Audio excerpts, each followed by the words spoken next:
ദൈവനാമം മഹത്വപ്പെടുമാറാകട്ടെ. നോമ്പുകാല ചിന്തകളുടെ 7-ാം ദിവസത്തിലേക്ക് നാം പ്രവേശിച്ചിരിക്കുന്നുവല്ലോ. ഇന്നത്തെ അല്പനേരത്തെ ചിന്തയ്ക്കായി തിരഞ്ഞെടുത്തിരിക്കുന്ന വേദഭാഗം വിശുദ്ധ മർക്കോസ് എഴുതിയ സുവിശേഷം 3-ാം അധ്യായം 31 മുതൽ 35 വരെയുള്ള വാക്യങ്ങൾ.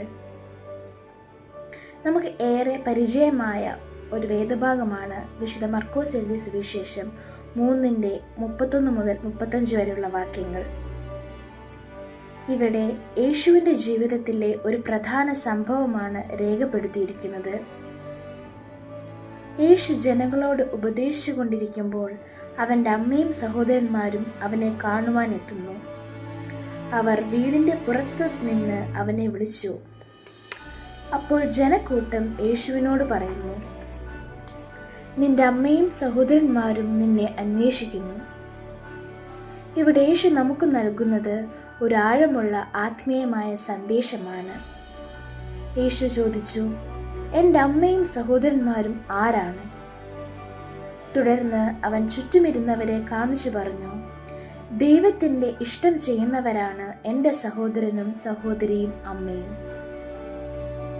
ദൈവത്തിൻ്റെ ഇഷ്ടം ചെയ്യുന്നവരാണ് എൻ്റെ സഹോദരനും സഹോദരിയും അമ്മയും.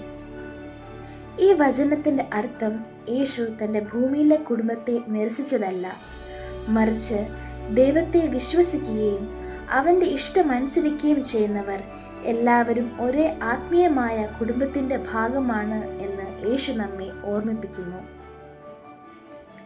ഈ ഭാഗം നമ്മെ പഠിപ്പിക്കുന്നത് ദൈവവചനം കേൾക്കുകയും അതനുസരിച്ച് ജീവിക്കുകയും ചെയ്യുന്നത് ക്രിസ്ത്യാനിയുടെ പ്രധാന കടമയാണ് എന്നതാണ്. ദൈവത്തിൻ്റെ ഇഷ്ടം ചെയ്യുന്നവർ യേശുവിനോട് ഏറ്റവും അടുത്തവരാണു എന്നും അതുകൊണ്ട് നമ്മൾ സ്നേഹം, അനുസരണം, വിശ്വാസം എന്നിങ്ങനെ ആത്മാവിൻ്റെ ഫലങ്ങൾ പുറപ്പെടുവിക്കുന്നവരായി ജീവിക്കണമെന്നും നമ്മെ ഓർമ്മപ്പെടുത്തുന്നു. നോമ്പ് ദൈവത്തോടുള്ള ആത്മീയമായ അടുപ്പത്തിൻ്റെ കാലമാണ്. ദൈവത്തോടുള്ള ആത്മീയമായ അടുപ്പത്തിൻ്റെ കാലം. നോമ്പ്, ഉപവാസം, പ്രാർത്ഥന, ദാനം എന്നിവയായിരിക്കുമ്പോഴും അതിൻ്റെ ആത്മീയമായ അർത്ഥം അതിലും ആഴമുള്ളതാണ്. നോമ്പ് മനുഷ്യനെ സ്വന്തം ജീവിതം പരിശോധിക്കുവാനും പാപങ്ങളിൽ നിന്ന് മോചനം നേടുവാനും ഹൃദയം ശുദ്ധീകരിക്കുവാനും ദൈവത്തോടടുത്ത് കൂടുതലാകുവാനും വിളിക്കുന്ന കാലമാണ്.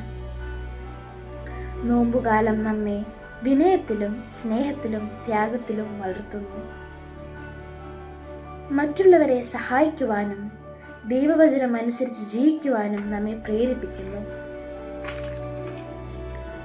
ദൈവം ലോകത്തെ ഇങ്ങനെ സ്നേഹിച്ചു, തൻ്റെ ഏകജാതനായ പുത്രനിൽ വിശ്വസിക്കുന്ന ഏവനും നശിച്ചു പോകാതെ നിത്യജീവൻ പ്രാപിക്കേണ്ടതിന് ദൈവം അവനെ നൽകുവാൻ തക്കവണ്ണം ലോകത്തെ സ്നേഹിച്ചു. ഈ വചനം നമ്മെ ഓർമ്മപ്പെടുത്തുന്നത് ദൈവസ്നേഹം അനന്തമാണ് എന്നതാണ്. ആ സ്നേഹം തിരിച്ചറിയുകയും ജീവിതത്തിൽ മാറ്റം വരുത്തുകയും ചെയ്യുവാനുള്ള ആത്മീയമായ യാത്രയാണ് നോമ്പുകാലം. അതുകൊണ്ട് ഈ കാലം പ്രാർത്ഥനയിലും സ്നേഹത്തിലും വിശ്വാസത്തിലും വളരുവാനുള്ള ദൈവദത്ത അവസരമായി നമ്മൾ സ്വീകരിക്കാം.